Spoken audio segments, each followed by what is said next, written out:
ನಮಸ್ಕಾರ ಕೇಳಿದ್ರೆ, ಇವತ್ತಿನ ಕಾರ್ಯಕ್ರಮದಲ್ಲಿ ನಮ್ಮ ಜೊತೆ ರಾಯಚೂರಿನ ಖ್ಯಾತ ಮಕ್ಕಳ ತಜ್ಞ ವೈದ್ಯರಾಗಿರ್ತಕ್ಕಂಥ ಡಾಕ್ಟರ್ ಮಲ್ಲೇಶ ಗೌಡ ಅವರು ನಮ್ಮ ಕಾರ್ಯಕ್ರಮಕ್ಕೆ ಬಂದಿದ್ದಾರೆ. ಇವತ್ತು ಜ್ವರ 100 ಥರ ಈ ಒಂದು ವಿಷಯದ ಬಗ್ಗೆ ನಮ್ಮ ಕೇಳುಗರಿಗೆ ಮಾಹಿತಿಯನ್ನು ಕೊಡ್ತಾರೆ. ಜ್ವರ ಅಂತಂದರೆ ಅದರಲ್ಲಿ ಎಷ್ಟೋ ವಿಧಗಳು ಇರ್ತವೆ. ಹಾಗಾಗಿ ಜ್ವರ ಅಂದ್ರೇನು, ಸಾಮಾನ್ಯವಾಗಿ ನಮಗೆ ಜ್ವರ ಬಂದ ತಕ್ಷಣ ಎಲ್ರಿಗೂ ಗೊತ್ತಿರ್ತದೆ, ಮೈ ಸುಡ್ತಿರ್ತದೆ, ಮೈ ಬಿಸಿಯಾಗಿರ್ತದೆ. ಇದನ್ನು ನೋಡಿ ಜ್ವರ ಬಂದಿದೆ ಮಗುಗೆ ಅಂಥೇಳಿ ನಾವು ನೋಡ್ತೀವಿ. ಹೀಗಾಗಿ ವೈದ್ಯಕೀಯ ಭಾಷೆಯಲ್ಲಿ ಜ್ವರ ಅಂದರೆ ಏನು, ಜ್ವರ ಯಾಕೆ ಬರ್ತದೆ, ಅದು ಬಂದಾಗ ಏನು ಮಾಡಬೇಕು ಅನ್ನೋದನ್ನು ಕುರಿತು, ಜೊತೆಗೆ ಅದು ಒಳ್ಳೆಯದಾ ಅಥವಾ ಅದರಿಂದ ಏನು ಪರಿಣಾಮಗಳು ಆಗ್ತವೆ ಅನ್ನೋದನ್ನು ಕುರಿತು ಇವತ್ತು ಮಾಹಿತಿಯನ್ನು ಕೊಡ್ತಾರೆ ವೈದ್ಯರು. ಈ ಒಂದು ಕಾರ್ಯಕ್ರಮಕ್ಕೆ ಅವರಿಗೆ ಸ್ವಾಗತವನ್ನು ಕೋರ್ತೀನಿ. ಡಾಕ್ಟರ್ ಮಲ್ಲೇಶ ಗೌಡ ಅವರಿಗೆ ನಮಸ್ಕಾರ ಸರ್. ನಮಸ್ಕಾರ ಸರ್. ನಿಮ್ಮ ವೈದ್ಯಕೀಯ ಭಾಷೆಯಲ್ಲಿ ಜ್ವರ ಅಂದರೆ ಏನು? ಜ್ವರ ಮನುಷ್ಯನಿಗೆ ಬರುವಂಥ ಅತ್ಯಂತ ಸಾಮಾನ್ಯ ರೋಗ ಅಂದರೆ ಜ್ವರ. ಅದಕ್ಕೆ ನಾವು ನಮ್ಮ ಹೊರಭಾಗ ವಿಭಾಗಕ್ಕೆ ನೋಡ್ತೀವಲ್ಲ, ಬಹಳವಾಗಿ 100 ಜನ ನೋಡಿ 45 ಜನ ಜ್ವರದಿಂದನೇ ಬಂದಿರ್ತಾರೆ. ಜ್ವರ ಅಂದರೆ ಏನು ಅದ್ರ ಬಗ್ಗೆ ಡೀಟೇಲ್ ಆಗಿ ಇವತ್ತು ನೋಡೋಣ. ಜ್ವರ ಅಂದರೆ ನಾವು ಭಾಳ ಟೈಮ್ನಾಗ ಹಣೆ ಮುಟ್ಟಿ ನೋಡ್ತೀವಿ, ಹೊಟ್ಟೆ ಮುಟ್ಟಿ ನೋಡ್ತೀವಿ, ಕೈಕಾಲು ಮುಟ್ಟಿ ನೋಡ್ತೀವಿ, ಬೆಚ್ಚಗಾದರೆ ಜ್ವರ ಅಂತ. ಅದು ಬರೋಬ್ಬರಿ ಸರಿ ಇರ್ಬೋದು, ಸರಿ ಇರಲಿಕ್ಕಿಲ್ಲ. ಬಟ್ ಅದು ವೈದ್ಯಕೀಯ ಭಾಷೆಯಲ್ಲಿ ಜ್ವರ ಅನ್ನಂದ್ರೆ ನಾವು ದೇಹ ಯಾವಾಗಲೂ ದೇವರು ನಮ್ಮ ದೇಹದ ಶಾಖನ್ ಅಂತ ಹೇಳ್ತೀವಿ, ನಮ್ದು ಉಷ್ಣಾಂಶ ಅಂತ ಹೇಳ್ತೀನಿ, ಒಂದು ಮಟ್ಟಿನಲ್ಲಿ ಇಟ್ಟಿರ್ತಾನೆ ದೇವರು. ಮಾಮೂಲಾಗಿ ಒಂದು ಮನುಷ್ಯನಿಗೆ ಮಕ್ಕಳಾಗಿಬಿಟ್ಟು ದೊಡ್ಡವರಿಗೆ, ಇವತ್ತು ನಾನು ಹೇಳ್ತಿರೋದು ಇನ್ ಜನರಲ್ ಮಕ್ಕಳಿಗೂ ದೊಡ್ಡವರಿಗೆ ಎಲ್ಲರಿಗೂ ಬರುತ್ತೆ. ಮಕ್ಕಳಲ್ಲಿ ಸ್ಪೆಸಿಫಿಕ್ ಆಗಿದ್ದರೆ ಅಥವಾ ಯಾವುದೇ ಒಂದು ವಿಶೇಷವಾಗಿದ್ದರೆ ಅದನ್ನು ನಾನು ಒತ್ತಿ ಹೇಳ್ತೀನಿ. ನಾವು ಈಗ ಯಾವಾಗಲೂ ಶಾಖನ 2 ಥರ ಎಳಿಬೋದು. ಒಂದು ಫ್ಯಾರನ್ಹೀಟ್ನಾಗ ಅಂತೀವಿ, ಒಂದು ಸೆಲ್ಸಿಯಸ್ ಡಿಗ್ರಿ ಅಂತ ಹೇಳಿ, ಡಿಗ್ರಿ ಸೆಲ್ಸ್ ಅಂತ ಹೇಳ್ತೀವಿ. ಈ ವಾತಾವರಣದ ರಾಯಚೂರು ಡಿಗ್ರಿ ಟೆಂಪರೇಚರ್ ಹೇಳ್ಬೇಕಾದ್ರೆ 36 ಇಂದ 45 46 ತನ ಅಂತ ಹೇಳ್ತೀವಿ. ಬಟ್ ಜ್ವರನಾಗಿ ಸಾಮಾನ್ಯವಾಗಿ ನಾವು ಹೇಳೋದು ಅದ್ರ ಥರ ಹೇಳಲ್ಲ. ಆಡು ಭಾಷೆಯಲ್ಲಿ ನಾವು ಫ್ಯಾರನ್ಹೀಟ್ನಲ್ಲಿ ಹೇಳ್ತೀವಿ. 2 ಥರ ಪ್ರಮಾಣ ಇರುತ್ತೆ. ಅದಕ್ಕೆ ನಾವು 97.5 ಹಿಡಿದು 100 ಡಿಗ್ರಿ ಫ್ಯಾರನ್ಹೀಟ್ ತನ ಮಗು ಶಾಖ ಉತ್ಪಾದನೆ ಯೂಶಲಿ ಬಾಡಿದು ದೇವರು ಆ ದೇಹದ ಆ ಉಷ್ಣತೆ ಮಟ್ಟದಲ್ಲಿ ಎಲ್ಲಾ ಮನುಷ್ಯರಿಗೆ ಇಟ್ಟಿರ್ತಾನೆ. ಮಾಮೂಲಾಗಿ 97.5 100 ಡಿಗ್ರಿ ತನ ಫ್ಯಾರನ್ಹೀಟ್ ಇರುತ್ತಾನ. ದೇಹದ ಶಾಖ ಅದ್ರ 100 ಮ್ಯಾಗ ಹೋದ್ರೆ, 100 ಡಿಗ್ರಿ ಫ್ಯಾರನ್ಹೀಟ್ ಮ್ಯಾಗ ಹೋದ್ರೆ ನಾವು ಅದಕ್ಕೆ ಜ್ವರ ಅಂತೀವಿ.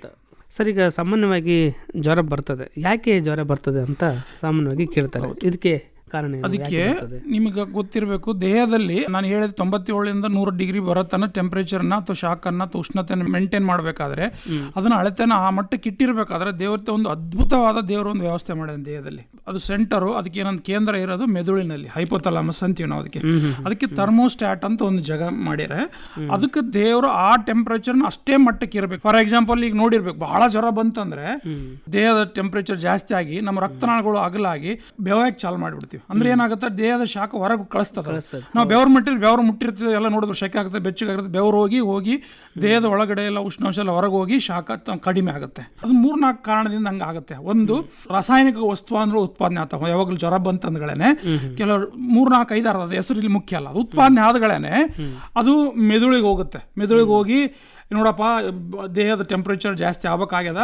ಈಗ ಯಾಕಂದ್ರೆ ವೈರಸ್ ಅಥವಾ ಬ್ಯಾಕ್ಟೀರಿಯಾ ಏನೋ ಒಳಗೆ ಬಂದದ, ಅದು ನಮ್ಗೆ ವೈರಿ, ಅದನ್ನು ಓಡಿಸ್ಬೇಕಾದ್ರೆ ನಾವು ಶಾಖ ಜಾಸ್ತಿ ಮಾಡ್ಬೇಕು ತಮ್ಮ, ನೀನು ಜಾಸ್ತಿ ಮಾಡ್ಕೋ ಅಂತ ಹೇಳಿದ್ರೆ ಅದು 97 100 ಇರೋದನ್ನ 102 103 ಸೆಟ್ ಮಾಡ್ತದ. ಹಂಗೆ ಸೆಟ್ ಆದಗಳೇನೆ ಬಾಡಿ ಆ ಲೆವೆಲಿಗೆ ದೇಹ ಒಯ್ಬೇಕು. ಟೆಂಪರೇಚರ್ ಒಯ್ಬೇಕಾದಗಳು ಏನಾಗುತ್ತೆ, ಅವಾಗ ಶಾಖ ಉತ್ಪಾದನೆ ಆಗಕ್ಕೆ ನಾನು ಏನೇನು ಹೇಳಿದೆ ಅದೆಲ್ಲ ದೇಹದಾಗ ಆಗುತ್ತೆ. ಹಂಗಾಗಿ ಜ್ವರ ಬರ್ತದೆ, ಹಂಗಾಗಿ ಶಾಖ ಉಷ್ಣ ಜಾಸ್ತಿ ಆಗುತ್ತೆ. ಸರ್, ಮಕ್ಕಳಲ್ಲಿ ಜ್ವರ ಜಾಸ್ತಿ ನಾವು ಕಂಡು ಬರ್ತದೆ, ಯಾಕೆ ಅಂತ? ಜ್ವರ ನಾನು ನಿಮ್ಗೆ ಹೇಳಿದೆ ಬರೀ 3-4 ಕಾರಣದಿಂದ ಬರ್ತದೆ. ಸಾಮಾನ್ಯವಾಗಿ 100ಕ್ಕೆ 80 ಭಾಗ 90 ಭಾಗ ಬರೋದು ಸೋಂಕಿನಿಂದ, ಇಲ್ಲ ಬ್ಯಾಕ್ಟೀರಿಯಿಂದ ಬಂದಿರ್ತದೆ, ಇಲ್ಲ ವೈರಸ್ ಬಂದಿರ್ತದೆ. ಅದಲ್ಲದೆ ಬರೇ ಸೋಂಕಿಂದ ಜ್ವರ ಬರೋದಲ್ಲ. ನಾವು ಮಾತಾಡೋದು ಯೂಶಲಿ ಜ್ವರ ಅಂದ್ರೆ ಸೋಂಕು ಅಂತ, ಬಟ್ ಅದರಿಂದ ಅಲ್ದೇನ ಕ್ಯಾನ್ಸರ್ ಇಂದನೂ ಜ್ವರ ಬರ್ಬೋದು. ನಾವು ರುಮ್ಯಾಟಿಕ್ ಡಿಸೀಸ್ ಅಂತ ಹೇಳ್ತೀವಿ, ವಯಸ್ಸಾದವರಿಗೆಲ್ಲ ನೀವು ಜಾಯಿಂಟ್ ನಲ್ಲಿ ನೀರು ತುಂಬಿ ಮಾಡುತ್ತೆ, ಕೀಲ್ ನೋವು, ಅದರಿಂದನೂ ಜ್ವರ ಬರ್ಬೋದು. ಎಲ್ಲ ಆ ಕಾರಣದಿಂದನೂ ಜ್ವರ ಬರ್ಬೋದು. ಹಂಗಾಗಿ ಬರೀ ಜ್ವರ ಅಂದ್ರೆ ಬರೀ ವೈರಸ್ ಬ್ಯಾಕ್ಟೀರಿಯಾ ಅಂತ ಅಲ್ಲ. ಇದು ಕಾರಣ ವೈರಸ್ ಇಂದ ಬರೋ ಬ್ಯಾಕ್ಟೀರಿಯಾ ಬರೋ ಹುಡುಗರಲ್ಲಿ ಬಹಳ ಸಾಮಾನ್ಯವಾಗಿ. ಯಾಕಂದ್ರೆ ಅದಕ್ಕೆ 2 ಮುಖ್ಯವಾಗಿದ್ದು, ಒಂದು, ಅದು ಮಕ್ಕಳಲ್ಲಿ ಪ್ರತಿಕಾರ ಶಕ್ತಿ ಕಡಿಮೆ ಇರ್ತದೆ, ರೋಗ ನಿರೋಧಕ ಶಕ್ತಿ ಕಡಿಮೆ ಇರ್ತದೆ. ಹಂಗಾಗಿ ಯಾವುದೇ ದೊಡ್ಡ ಮನುಷ್ಯನಿಗೆ, ಯಾವುದೇ ಮನೆಯಲ್ಲಿ ಇರೋರಿಗೆ ಯಾವುದೇ ನೆಗಡಿ ಕೆಮ್ಮು ಆದ್ಗಳೇ ಅವ್ರಿಗೆ 2-3 ದಿವಸದಲ್ಲಿ ಹೋಗ್ಬಿಡ್ತದೆ. ಬಟ್ ಅದು ಪಕ್ಕದಲ್ಲಿ ಇರೋ ಯೂಶಲಿ ಮಕ್ಕಳಂದ್ರೆ ಏನಿರ್ತಾವ, ದೊಡ್ಡವ್ರ ಸಮೀಪ ಇರ್ತಾವ, ಹೊರಗಡೆ ಹೋಗಿ ಆಡೋದು, ಇಂಡಿಪೆಂಡೆಂಟ್ ಆಗಿರೋದು ಬಹಳ ಕಡಿಮೆ. ಎತ್ಕೊಂಡಿರ್ತಾರೆ, ಇಲ್ಲ ಪಕ್ಕದಲ್ಲಿ ಮಲಗಿಸ್ಕೊಂಡಿರ್ತಾರೆ, ಇಲ್ಲ ಬಾಜು ಮಾತಾಡ್ಕೊಂತ ಕುಂತಿರ್ತಾರೆ, ಮುತ್ತು ಕೊಡ್ತಾರೆ. ನಮಗೆ ಏನ್ ಬಂದ್ರು ಅವ್ರಿಗೆ ಜಲ್ದಿ ಬರುತ್ತೆ. ಪ್ರತಿಕಾರ ಶಕ್ತಿ ಇರದಕ್ಕೆ ಅವ್ರು ಜಲ್ದಿ ಅದನ್ನ ಹಿಡ್ಕೊಂಡು ಅದರಿಂದ ವಿಪರೀತ ಮರ್ಕ್ಯೂರಿತ ಪ್ರಮಾಣ ಜಾಸ್ತಿ ಆಗುತ್ತೆ. ಸರ್, ಈಗ ಜ್ವರ ಸಾಮಾನ್ಯವಾಗಿ ಮೈ ಬೆಚ್ಚಗಿದ್ರೆ ಜ್ವರ ಬಂದಿದೆ ಅಂತ ನಾವು ತಿಳ್ಕೊಂಡಿದ್ವಿ. ಈಗ ನೀವು ಜ್ವರವನ್ನು ಹೇಗೆ ಗುರುತಿಸ್ತೀರಿ? ನೀವು ನೋಡ್ರಿ, ಜ್ವರ ಅಂದ್ರೆ ನಾನು ನಿಮ್ಗೆ ಹೇಳಿದೆ 97.5 ಹಿಡಿದು 100 ತನಕ ಜ್ವರ ಬರಬೇಕು ಅಂದ್ರೆ ಮಾತ್ರ ಜ್ವರ ಅಂತೀವಿ. ಅದನ್ನ ಮೆಜರ್ ಮಾಡಬೇಕು. ಅದು ಜ್ವರ ಗೊತ್ತಾಗಬೇಕಂದ್ರೆ 100-150 ರೂಪಾಯಿದಾಗ ಸಿಕ್ಕರು ಥರ್ಮೋಮೀಟರ್ ಸಿಗುತ್ತೆ. ಮೊದಲೆಲ್ಲ ನಾವು ಮರ್ಕ್ಯೂರಿ ಅಂತ ಒಂದು ಕೆಮಿಕಲ್ ಬೆಳ್ಳೊಂದು ವಸ್ತು ಇರ್ತಿತ್ತು. ನಾವೆಲ್ಲ ನಮ್ಮ ಸಣ್ಣ ಮಕ್ಕಳಿದ್ದಾಗ ನಾವು ಡಾಕ್ಟರ್ ಇದ್ದಾಗ ನಾವು ನೋಡ್ತಿರ್ತಿದ್ವಿ. ಅದು ಈಗ ಬ್ಯಾನ್ ಆಗಿದೆ, ಅದನ್ನ ಯೂಸ್ ಮಾಡಬಾರ್ದಂತ ಬಂದಿದೆ. ಅದಕ್ಕೆ ಯಾಕಂದ್ರೆ ಅದೇನಾದ್ರು ಒಡಕಂತು ಮಗು ಬಾಯಾಗಿಟ್ಟಾಗ ಏನಾದ್ರು ಕಡದು ತಿಂದು ಬಿಡುತ್ತೆ ಅಂದ್ರೆ ಅದು ಡೇಂಜರ್. ಹಂಗಾಗಿ ಈಗ ಮರ್ಕ್ಯೂರಿ ಥರ್ಮೋಮೀಟರ್ನ ಉಪಯೋಗ ಮಾಡಬಾರ್ದು. ಅದನ್ನ ಬಿಟ್ಟು ಬೇರೆ ಏನೋ ಡಿಜಿಟಲ್ ಥರ್ಮೋಮೀಟರ್ ಅಂತ ಇದಾವೆ. ಅದನ್ನ ನೀವು ನಂಬರೇ ಬರುತ್ತೆ ಸೀದಾ. ನಾವು ಅವಾಗ ಅಂದ್ರೆ ಹಿಂಗ ಲೈನ್ ಬರ್ತಾ ಇತ್ತು, ಅದನ್ನ ನೋಡಿ ನಾವು ಎತ್ತರ ಹಿಡಿದು ನೋಡ್ತಾ ಇದ್ವಿ. ಈಗ ನಂಬರೇ ಬರ್ತದೆ, ಅದನ್ನ ನಾವು ಡಿಜಿಟಲ್ ಥರ್ಮೋಮೀಟರ್ ಅಂತೀವಿ. ಅವು 100-150 ರೂಪಾಯಿ ಸಿಗ್ತದೆ. ಅದಕ್ಕಿಂತ ಅಡ್ವಾನ್ಸ್ಡ್ ಅಂತ ಹೇಳಿದ್ರೆ, ಈಗ ಎಲ್ಲ ಕೊರೋನಾ ಟೈಮ್ನ ನೋಡಿರ್ಬೇಕು, ಹಿಂಗೆ ಗನ್ ಹಿಡ್ಕೊಂಡು ನಿಂತಿರ್ತಿದ್ರು ಎಲ್ಲರಿಗೂ. ಅದು ಅಷ್ಟು ಅಕ್ಯುರೇಟ್ ಅಲ್ಲ, ಅಷ್ಟು ಬರೋಬ್ಬರಿ ಆಗಲ್ಲ. ಬಟ್ ಅದನ್ನ ನಮ್ಗೆ ಒಂದು ರಫ್ ಐಡಿಯಾ, ಅಂದಾಜು ಪ್ರಮಾಣ ಹೇಳ್ತದೆ. ಅದಕ್ಕೆ ಇನ್ಫ್ರಾರೆಡ್ ಥರ್ಮೋಮೀಟರ್ ಅಂತೀವಿ. ಇನ್ನು ಒಳ್ಳೇದು ಅಕ್ಯುರೇಟ್ ಅಂದ್ರೆ ಅದು 2-3-4 ಸಾವಿರ ಬೀಳುತ್ತೆ. ಕಿವಿಯಲ್ಲಿ ಒಳಗಿಟ್ಟು ಹಣೆ ಮೇಲೆ ಇಟ್ಟು ಅದನ್ನು ನೋಡ್ತಾರೆ. ಅದು ತುಟ್ಟಿ ಇರ್ತದೆ, ಅದು ಜರುತ್ತಿಲ್ಲ. ಅದನ್ನ ನಾವು ಡಾಕ್ಟರ್ಗಳು ಅಥವಾ ನಮ್ಮ ಟೈಮ್ ಇರಲಾರ್ದವ್ರಿಗೆ ಅದನ್ನ ಯೂಸ್ ಮಾಡ್ಕೋಬಹುದು. ಅದನ್ನ ನಾವು ಹೆಂಗ್ ಹಿಡ್ಕೋಬೇಕು, ಹೆಂಗ್ ಮಾಡ್ಬೇಕು ಅನ್ನೋದು ಇಂಪಾರ್ಟೆಂಟ್. ಬಹಳ ಸಣ್ಣಾಗ ನಾವು 110 ಜ್ವರ 112 ಜ್ವರ ಬಂದ್ಬಿಟ್ಟಿದೆ. ಥರ್ಮೋಮೀಟರ್ 112 ಜಗನೇ ಇರಲ್ಲ, ಬಟ್ ಅದನ್ನ ರಾಂಗ್ ತೋರಿಸ್ಬಿಟ್ಟಿರ್ತದೆ ಒಂದೊಂದ್ಸಲ. ಹಂಗಾಗಿ ನೀವು ಮಗುನ ಕಂಡೀಷನ್ ನೋಡ್ಬೇಕು. ನಾವು ಬರೀ ಥರ್ಮೋಮೀಟರ್ ಅಂತಲ್ಲ, ಮಗು ಆಡ್ತಾ ಇರ್ತದೆ, ಮಸ್ತ್ ಕುಣಿತಾ ಇರ್ತದೆ, ನೀವು 106-107 ಟೆಂಪರೇಚರ್ ಅಂದ್ರೆ ನಿಮ್ಮ ಮಷಿನ್ ರಾಂಗ್ ಅಂತ. ನಾವು ಮನುಷ್ಯ ರಾಂಗ್ ಇರಕ್ಕೆ ಸಾಧ್ಯ ಇಲ್ಲ. ಮಷಿನ್ ಅನ್ನೋದು ನಿಮಗೆ ಒಂದು ಸೂಚನೆ ಕೊಡಬಹುದು ಹೊರತು ಅದೇ ರೋಗ ಆಗಲ್ಲ. ಅದನ್ನು ನೀವು ಈ 2 ರೀತಿ ಮಕ್ಕಳು 3-4 ತಿಂಗಳ ಒಳಗೆ ಇದ್ರೆ ನಾವು ಸಂಡಾಸ್ ಜಾಗದಾಗ ಇಡ್ತೀವಿ, ರೆಕ್ಟಲ್ ಥರ್ಮೋಮೀಟರ್ ಅಂತೀವಿ. ಅದು ಬಹಳ ಬರೋಬ್ಬರಿ ಮಾಡಲಿಲ್ಲ ಅಂದ್ರೆ ಗಾಯ ಆಗೋ ಚಾನ್ಸ್ ಇರ್ತದೆ. ಅದಕ್ಕೆ ನಮ್ಮ ಸಾಮಾನ್ಯ ಮನುಷ್ಯರು ಅದನ್ನ ಯೂಸ್ ಮಾಡಲ್ಲ.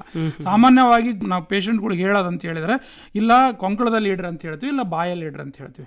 ಕೊಂಕಳದಲ್ಲಿ 5 ವರ್ಷದ ಒಳಗೆ ಇದ್ರೆ ಕೊಂಕಳದಲ್ಲಿ ಇಟ್ಟು, 5 ವರ್ಷ ಮ್ಯಾಗಿದ್ರೆ ನಾಲಿಗೆ ಮ್ಯಾಗೆತ್ತಿ ಒಳಗಡೆ ಕೆಳಗಡೆ ಇಟ್ಟು ನಾಲಿಗೆ ಮುಚ್ಚಬೇಕಂತ ಹೇಳ್ತೀವಿ. ಅದನ್ನು 1 ನಿಮಿಷ ಇಡಬೇಕು. 1 ನಿಮಿಷ ಅದನ್ನ ಕೆಳಗೆ ಕುಡಿಯೋಕೆ ಮುಂಚೆ ಬಾಯಲ್ಲಿ ಇಡೋದಾದ್ರೆ ಆ ನೀರು ಏನು ತಗೊಂಡಿರುವ ಅರ್ಧ ಗಂಟೆ ಬಾಯಲ್ಲಿ. ಯಾಕೆ ಏನಾಗುತ್ತೆ, ಏನಾರ ಶಾಕ್ ಇರೋದು ಕುಡಿದ್ರೆ ಜಾಸ್ತಿ ಬಂದ್ಬಿಡ್ತದೆ, ಏನಾರು ತಣ್ಣಗಿರೋದು ಕುಡಿದ್ರೆ ಕಡಿಮೆ ಬರ್ತದೆ. ಹಂಗೆ ಅರ್ಧ ಗಂಟೆ ಏನು ತಗೋಬಾರ್ದು. ನಾಲಿಗೆ ಕೆಳಗೆ ಇಟ್ಕೊಂಡು ಬಾಯಿ ಮುಚ್ಚಿ 1 ಮಿನಿಟ್ ಇರಬೇಕು. ಕೊಂಕಳದಲ್ಲಿ ಇಡಬೇಕಾದ್ರೆ ಅದನ್ನು ಒರೆಸಿ, ತೇವಾಂಶ ಇರಬಾರ್ದು. ಅದಕ್ಕೆ ಒಳಗಡೆ ಬರೋಬ್ಬರಿ ಕುಂದ್ರಬೇಕು. ಒಂದ್ಸಲ ಹಿಂದಕ್ಕೆ ಇಟ್ಬಿಟ್ಟಿರ್ತಾರೆ, ಅದು ಗಾಳಿಗೆ ಹೋಗಿರ್ತದೆ. ಅದು ಒಳಗಡೆ ಬರೋಬ್ಬರಿ ಮ್ಯಾಗಡೆ ಹೋಗಿ ಅದನ್ನ ಕೊಂಕಳ ಮುಚ್ಚಿ ದೇಹಕ್ಕೆ ಹತ್ತಿಕೊಂಡಿರ್ಬೇಕು. ಅದನ್ನ ನಾವು 1 ನಿಮಿಷ ಇಟ್ಟು, ತಾನೇ ಈಗ ಇದು ಡಿಜಿಟಲ್ ಏನು ಹೇಳಿದೆ, ಸೌಂಡ್ ಕೊಡ್ತದೆ, ಬೀಪ್ ಕೊಡ್ತದೆ, ಕುಯ್ ಕುಯ್ ಅಂತ ಸೌಂಡ್ ಬರ್ತದೆ. ಅಂದ್ರೆ ನಿಮ್ಗೆ ಮುಗಿತು ಟೆಂಪರೇಚರ್ ಟೈಮ್ ತಕೊಂಡ್ಬಿಡ್ರಿ ಅಂತ. ಅದನ್ನ ನೀವು ನೋಡಿ ಅದಕ್ಕೆ ನಾವು ಅನ್ಬೇಕು, ಅದ್ರಾಗ ತೋರಿಸ್ತದೆ. ಅದಕ್ಕೆ ನಾವು ಟೆಂಪರೇಚರ್ ಜ್ವರ ಅಂತೀವಿ. ಇದು ಜ್ವರ ಆದ್ರೆ ಯಾವುದು ಜ್ವರ ಅಲ್ಲ, ಯಾವುದು ಜ್ವರ ಬರಲ್ಲ. ಬಹಳ ಜನ ನನಗೆ ಎಸ್ಪೆಷಲಿ ಮಕ್ಕಳು ತಂದೆ ಕರ್ಕೊಂಡ್ ಬರ್ತಾರೆ, ತಂದೆ ತಾಯಿಗಳು, ಜ್ವರ ಸರ್ ಜ್ವರ ಅಂತ ಯಾಕಂತಾರಂದ್ರೆ ಹಣೆ ಸುಡ್ತಾ ಇದೆ, ಕೈ ಕಾಲು ಸುಡ್ತಾ ಇದೆ. ಬಹಳ 190 ಭಾಗ ಬರೋದು.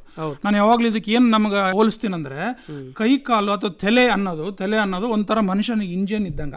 ಜಾಸ್ತಿ ಕೆಲಸ ಮಾಡ್ತದ, ಅದು ಜಾಸ್ತಿ ಬೆಳವಣಿಗೆ ಆಗ್ತದ. ಹಂಗಾಗಿ ಅದು ಶಾಖ ಜಾಸ್ತಿ ಉತ್ಪಾದನೆ ಮಾಡ್ತದ. ನಮಗೂ ಯಾಕೆ ಬರಲ್ರಿ, ನಮ್ದು ಸೇಮ್ ಬ್ರೇನ್ ಅಲ್ರಿ, ನಮ್ಗೆ ಯಾಕೆ ಆಗಲ್ರಿ ಅಂತಾರೆ. ಯಾಕಂದ್ರೆ ನಿಂದು ಎಲ್ಬಿನ ದಪ್ಪ ಸೈಜ್ ದೊಡ್ಡದಿರ್ತದೆ, ಮಕ್ಕಳು ಇನ್ನ ಫುಲ್ ಬೆಳವಣಿಗೆ ಆಗಿರಲ್ಲ. ಬಹಳ ತಿನ್ನ ಪೇಪರ್ ಇದ್ದಂಗೆ ಇರ್ತದೆ. ನೀವು ಒತ್ತಿ ನೋಡ್ರಿ, ಮಕ್ಕಳು ಸಣ್ಣದ ಒಳಗೆ ಹೋಗುತ್ತೆ ಮೇಲೆ. ಅಷ್ಟು ತೆಣ್ಣದಾಗ ಒಳಗಲ್ ಶಾಖ ನಮ್ಗೆ ಹೊರಗೆ ಹತ್ತದ. ಹಂಗಾಗಿ ಹಣೆ ಸುಡ್ತದೆ. ನಾನು ಬಹಳ ಸಲ ಹೇಳ್ತೀನಿ, ಹಣೆ ನಿಮ್ಮ ರೊಟ್ಟಿ ಮಾಡೋ ಸುಟ್ಟರು ಜ್ವರ ಅಲ್ಲ ಬರೀ ಅಂತ. ಮುಖ ಕೈಕಾಲಲ್ಲಿ ರಕ್ತ ಸಂಚಲನೆ ಬಹಳ ಇರ್ತದೆ. ನೀವು ಕೊಂತಿರ್ಬೇಕು ನೋಡ್ರಿ, ಏನು ನಾಚಿಕೊಂಡು ಮುಖ ಕೆಂಪಗಾಗ್ಬಿಡ್ತೀರಿ, ಕೈಕಾಲು ಕೆಂಪು. ಯಾಕಂದ್ರೆ ಅದು ರಕ್ತ ಸಪ್ಲೈ ಜಾಸ್ತಿ ಇರ್ತದ, ಜಾಸ್ತಿ ಬರ್ತದೆ. ಹಂಗಾಗಿ ಅಲ್ಲಿ ಶಕೆ ಜಾಸ್ತಿ ಅನ್ನಿಸ್ತದೆ. ಇವು 2 ಜಾಗಕ್ಕೆ ಒಂದೇ ಮಾತು ಹೇಳ್ಬೇಕು, ದೇಹದ ಯಾವುದೇ ಒಂದು ಜಾಗಕ್ಕೆ ಜ್ವರ ಬಂದ್ರೆ ಜ್ವರ ಅಲ್ಲ. ಜ್ವರ ಅಂದ್ರೆ ಎಲ್ಲಾ ಕಡೆ ಬರಬೇಕು. ಆಮೇಲೆ ಬಹಳ ಸುತ್ತಿ ಬಿಟ್ಟಿರ್ತಾರೆ, ನಂಗೆ ಸುತ್ತಿರ್ತಾರೆ, ಜ್ವರ ಬಂತಂತಾರೆ. ಅದು ಸುತ್ತಿರೋ ಜ್ವರ ಅಲ್ಲ. ನೀವು ಜ್ವರದ ಸುತ್ತಿದ್ರಿಂದ ಜ್ವರ ಬರ್ಬೋದು. ದೇಹದ ಶಾಖ ಹೊರಗಡೆ ಹೋಗಿ ನೀವು ಅಲವೇ ಮಾಡಲಿಲ್ಲ, ಬಿಡ್ಲಿಲ್ಲ ಅಂದ್ರೆ ಒಳಗಡೆ ದೇಹ ಕುದ್ದು ಜ್ವರ ಬರುತ್ತೆ. ಹಂಗಾಗಿ ಅರ್ಧ ಗಂಟೆ ನೀವು ತೆಗೆದು ನೋಡ್ರಿ, ಜ್ವರ ಹೋಯ್ತಂದ್ರೆ ಅದು ಬಟ್ಟೆಯಿಂದ ನೀವು ಮಾಡಿದ ಜ್ವರ, ಅದು ದೇಹದಿಂದ ಬಂದಿಂತ ಜ್ವರ ಅಲ್ಲ. ಅರ್ಧ ಗಂಟೆ ನೋಡ್ರಿ, ಫ್ಯಾನ್ ಬಿಡ್ರಿ, ಅದು ಓಪನ್ ಆಗಿ ಇಟ್ಟರೆ ಜ್ವರ ಬಂದ್ರೆ ಜ್ವರ ಅಲ್ಲ.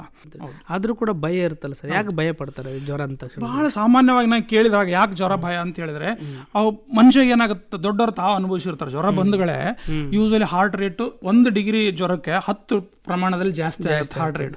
ಆಮೇಲೆ ಕ್ಯಾಲರಿ ಏನಾಗ್ತಾವ, ಶಕ್ತಿ ಪ್ರಮಾಣ ಎಷ್ಟು ಬಾಡಿ ಯೂಸ್ ಮಾಡ್ತದಂದ್ರೆ 20 ನಿಮಿಷ ನೀವು ವಾಕಿಂಗ್ ರನ್ನಿಂಗ್ ಮಾಡಿದಷ್ಟು ಶಾಖ ಉತ್ಪಾದನೆ ಆಗಿ ಅದ್ರ ಸುಸ್ತಾಗ್ಬಿಡ್ತಾನೆ ಮನುಷ್ಯ. ಕೈಕಾಲು ಎತ್ತಿಡೋಕು ಸುಸ್ತು ಅನಿಸ್ತಾನೆ.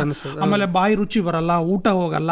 ಆಮೇಲೆ 100 ಹುಡುಗರಿಗೆ ಜ್ವರ ಬಂದ್ರೆ 5 ಹುಡುಗರಿಗೆ ಫಿಟ್ಸ್ ಬರುತ್ತೆ. ಅದು ಜ್ವರದಿಂದನೇ ಬರ್ತದೆ, ಫಿಟ್ಸ್ ಅಂತಲ್ಲ. ನಿಮ್ಮ ಮನೆಯಲ್ಲಿ ಜ್ವರ ಬಂದ್ರೆ ತಡ್ಕೊಳ್ಳಾರ್ದಂತ ಒಂದು ಔಷಧ, ನಾನು ಬಹಳ ಸಲ ಅವ್ರ ಅಣ್ಣಗೆ ಬಂದಿರ್ತೀರಿ, ಅವ್ರ ಅಪ್ಪಗಿರ್ತೀರಿ, ಅವ್ರ ಕಕ್ಕಗಿರ್ತೀರಿ ಅಂತಾರೆ. ನಿಮ್ಮ ಮನೆಯಲ್ಲಿ ಅದು ವೀಕ್ನೆಸ್ ಇದೆ, ಜ್ವರ ಅದಕ್ಕೆ ಬಂದದಕ್ಕೆ ನಿಮ್ಗೆ ಫಿಟ್ಸ್ ಬರ್ತದೆ. ಜ್ವರ ಬಂದವರಿಗೆಲ್ಲ ಫಿಟ್ಸ್ ಬರ್ತದೆ ಅಂತಲ್ಲ, ಇದನ್ನ ನೋಡಿರ್ತಾರ, ಕೇಳಿರ್ತಾರ, ಅನುಭವಿಸಿರ್ತಾರಲ್ಲ, ಹಂಗಾಗಿ ಜ್ವರ ಬಂದ್ರೆ ನಮ್ಮ ಮಕ್ಕಳಿಗೆ ಏನೋ ನಮಗೆ ಏನಾರು ಫಿಟ್ಸ್ ಬಂದಿರ್ತದ ಅಂತೇಳಿ ಬಹಳ ಹೆದರ್ತಾರ. ಬಟ್ ಹೆದರ್ಬಾರ್ದು. ಇದು ಯಾಕಂದ್ರೆ ನಾ ಹೇಳಿದೆ, ಜ್ವರ ಮುಂದಕ್ಕೆ ಜ್ವರ ನಂಗೆ ನೋಡಿದ್ರೆ ಜ್ವರನ ವೈರಿನ ಅಥವಾ ನಿಮ್ಗೆ ಫ್ರೆಂಡಾ ಹಂಗ ನೋಡಿದ್ರೆ ಮಿತ್ರ ಯಾಕಂತ ನಿಮ್ಗೆ ಹೇಳ್ತೀನಿ. ಅದು ಬಟ್ ಬಹಳ ಟೈಮ್ 189 ಮೇಲೆ ಇದು ಮಿತ್ರ. ಯಾಕಂದ್ರೆ ದೇವ್ರು ಹೆಂಗ್ ಮಾಡಿದಾನಂದ್ರೆ, ಯಾವುದೇ ಒಂದು ವೈರಸ್ ಬ್ಯಾಕ್ಟೀರಿಯಾ ಹೋದಗಳೇ ಅದಕ್ಕೆ ಬೆರೆಣಿಗೆಲ್ಲ ಒಂದು ಸೂಚನೆ ಹೋಗಿ ಶಾಖನ ಜಾಸ್ತಿ ಮಾಡಿತ್ತಂದ್ರೆ ಅದು ವೈರಸ್ ಸಾಯೋ ಚಾನ್ಸ್ ಜಾಸ್ತಿ ಇರ್ತದೆ. ಯಾಕಂದ್ರೆ ಎಲ್ಲ ರಕ್ತನಾಳಗಳು ಅಗಲಾಗತ್ತ, ರಕ್ತ ಸಪ್ಲೈ ಎಲ್ಲಿ ವೈರಸ್ ಇರ್ತದೆ ಅಲ್ಲಿಗೆ ಹೋಗ್ತದ. ಅದರಿಂದ ಬಿಳಿ ರಕ್ತ ಕಣಗಳು ನಾವೇನು ಆರ್ಮಿ ಅಂತೀವಿ ಅಲ್ಲಿ ಹೋಗಿ ಅದನ್ನ ಅಟ್ಯಾಕ್ ಜಾಸ್ತಿ ಮಾಡ್ತದ, ಅಲ್ಲಿ ಹೋಗಿ ಅಟ್ಯಾಚ್ ಆಗಿ ಕುಂದುತ್ತದೆ ಜಾಸ್ತಿ. ಇದು ಎಲ್ಲ ಆಗೋದು ಶಾಖ ಜಾಸ್ತಿ ಆಗೋದ್ರಿಂದ.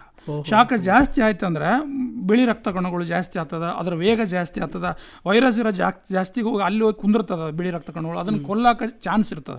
ಇದೆಲ್ಲ ಆಗೋದು ದೇಹ ಶಾಖ ಜಾಸ್ತಿ ಆದ್ರೆ.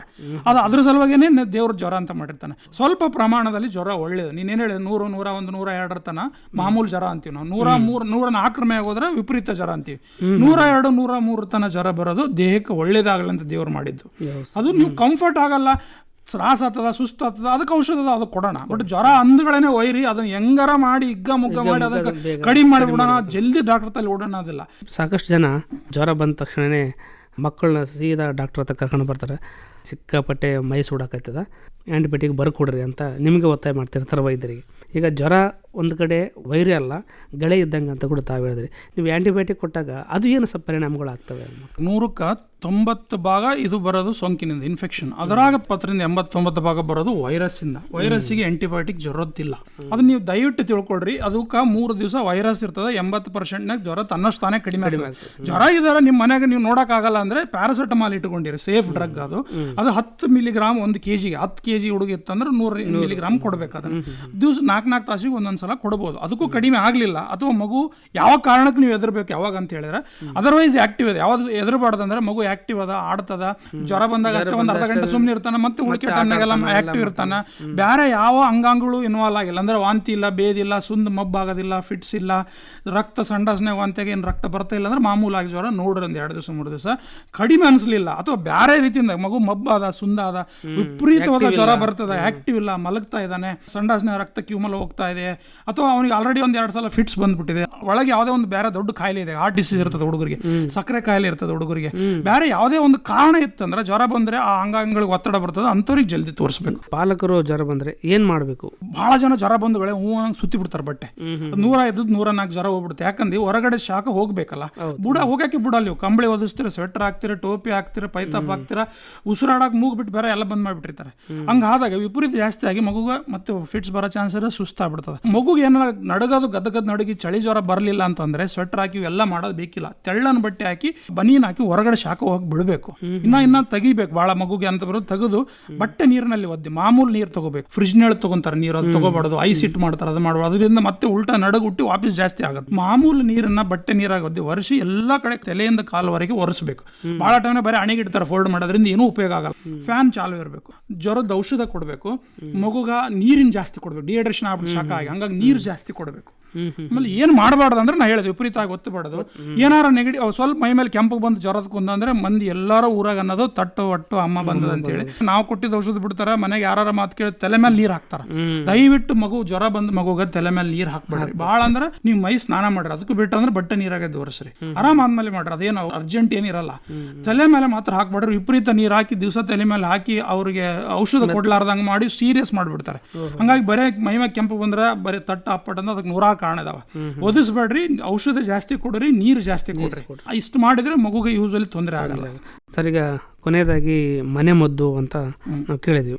ಏನಾದರೂ ಜ್ವರ ಬಂದ ತಕ್ಷಣ ಮನೆಯಲ್ಲಿ ಇರ್ತಕ್ಕಂಥ ಏನಾದರೂ ಔಷಧಿ ಕೊಟ್ಟು ಕಡಿಮೆ ಮಾಡ್ಕೊಳ್ತಕ್ಕಂಥ ಪದ್ಧತಿಗಳು ಹಿಂದಿನಿಂದ ಕೂಡ ಇದಾವೆ.